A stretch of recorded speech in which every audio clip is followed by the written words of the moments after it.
آج کی ہماری کہانی ہے عشق خانہ خراب۔ سنتے آئے ہیں کہ جب کوئی نیک انسان اس دنیا سے رخصت ہوتا ہے تو بارش برستی ہے۔ نہ جانے کتنی سچائی ہے اس کہاوت میں۔ روح تو رخصت ہوئی تھی آج کسی کی، اور بارش بھی برس رہی تھی۔ برس کہاں رہی تھی، ڈرا ہی رہی تھی۔ اتنی تیز کہ لگ رہا تھا طوفان آنے والا ہے، بلکہ آ چکا ہے۔ گہرا اندھیرا ہر طرف چھایا ہوا تھا۔ لوگ سر شام سے ہی گھروں میں بند ہو چکے تھے۔ سڑکیں بالکل سنسان پڑی تھیں۔ بار بار کڑکتی چمکتی بجلی سے اندھیرا چند لمحوں کو دور ہوتا تو راستہ صاف نظر آنے لگتا تھا۔ بادل بری طرح گرج رہے تھے، جیسے سخت غصے میں ہوں۔ اور یہ وقت اس کام کے لیے بھلا کوئی مناسب تھا؟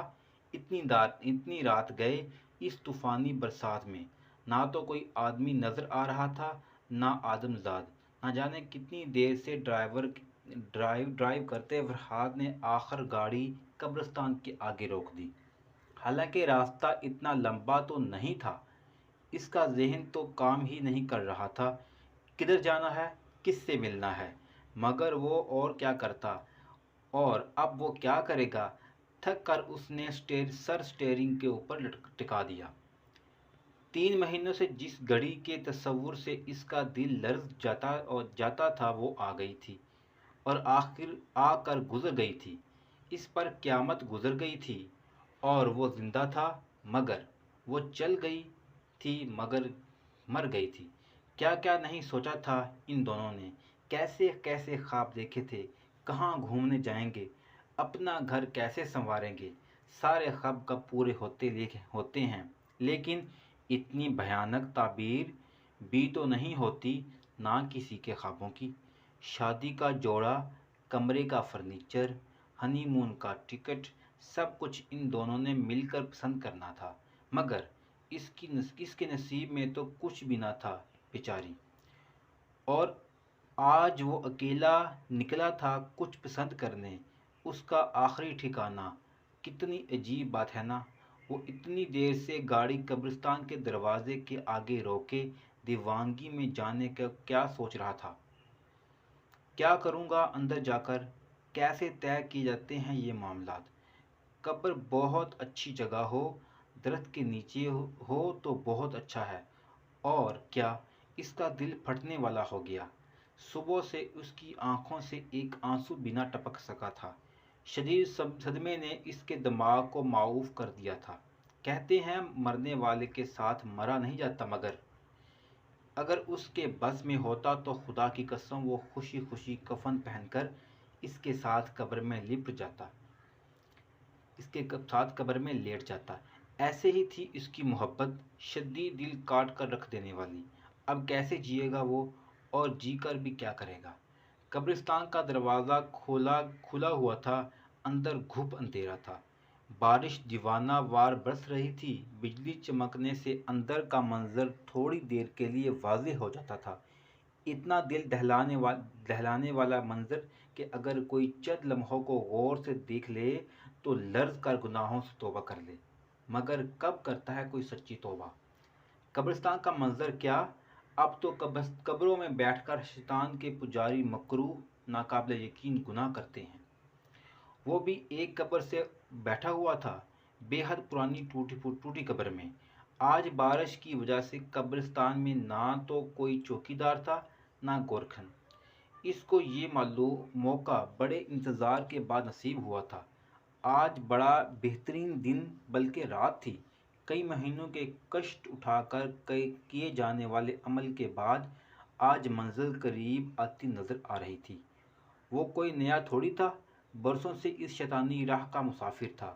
اس کے علم نے اسے بتا دیا تھا کہ باہر گاڑی میں بیٹھا شخص کسی تکلیف سے گزر رہا ہے، اتنی اذیت سے کہ وہ اپنے من کی مراد پانے کے لیے کوئی بھی قیمت دے سکتا ہے، بڑی سے بڑی قیمت۔ پوچھا تھا چارہ گر نے کہ عمر مرض کے لیے کیا تیماردار بولے کہ بچپن سے عشق ہے۔ قسم سے فرحات کو بھی بچپن سے عشق تھا، شدید عشق۔ رومیلا اس کی پھوپھو کی بیٹی تھی، اکلوتی بیٹی۔ رومیلا پھوپھو کے جینے کی واحد وجہ تھی۔ جو کہ آہستہ آہستہ فرحاد کے جینے کی وجہ بن گئی۔ رومیلا کی زندگی کی واحد خوش نصیبی سچی محبت تھی۔ بیچاری پھوپھو نہ جانے کس سیاہی سے اپنا نصیب لکھوا کر لائی تھیں۔ شادی کے چند برسوں بعد ہی بیوہ ہو کر بھائی کے در پر آ پڑی تھیں، ایک معصوم بچی کے ہمراہ۔ فرحاد کی امی کی تو کسی سے نہیں بنتی تھی، اس کے ابو تک سے نہیں تو پھوپھو سے کہاں بنتی۔ ان کو پھوپھو کا وجود بالکل برداشت نہیں تھا، حالانکہ پھوپھو نے آہستہ آہستہ پورے گھر کے کام کاج کا بوجھ اٹھا لیا تھا۔ فرحاد کی والہانہ محبت امی سے پوشیدہ نہ رہ سکی، اور ظاہر ہے ان کی طرف سے شدید ناپسندیدگی کا اظہار ہوا۔ وہ تو بڑی مشکل سے پھوپھو کو اتنے سالوں سے اپنے گھر میں برداشت کر رہی تھیں، کہاں اپنے ٹکڑوں پر پلنے والی رومیلا کو وہ اپنے اکلوتے بیٹے کی دلہن کے روپ میں ساری زندگی دیکھتی۔ اگر ان کے فرحاد کے ابو کا تھوڑا بہت خوف نہ ہوتا تو وہ اس موڑ پر تو دونوں ماں بیٹی کو دھکے دے کر اپنے گھر سے نکال دیتی۔ مگر فرحاد کے ابو کو اس رشتے اور اپنے بیٹے کے پسند پر کوئی اعتراض نہیں تھا۔ اس طرف سے ناکام ہو کر امی نے پنترا بدل لیا اور کڑی شرائط لگانی شروع کر دی۔ انہیں صاف صاف کہہ دیا کہ یہ عشق عاشقی کے معاملات انسان کو بالکل نکما کر دیتے ہیں۔ پہلے فرحاد اپنی تعلیم مکمل کر لے، یعنی اس کی خواہش کے مطابق ڈاکٹر بن کے دکھا دے، تو پھر وہ رومیلا کو بہو بنا کر لے آئیں گی، یعنی گھر میں موجود رومیلا کو فرحاد کی دلہن بنا دیں گی۔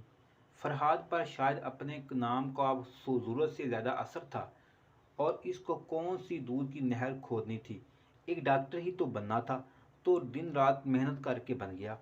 مگر کہانی میں کئی ایک آتے گئے۔ پھوپھو کو اچانک کینسر تشخیص ہو گیا، اور دیکھتے ہی دیکھتے وہ اس دنیا کی تکلیفوں سے نجات پا کر آخرت کا سفر باندھ بیٹھی، اور ان کے بعد رومیلا اور فرحاد کی شادی ہو گئی اور وہ اپنی زندگی خوشی خوشی گزارنے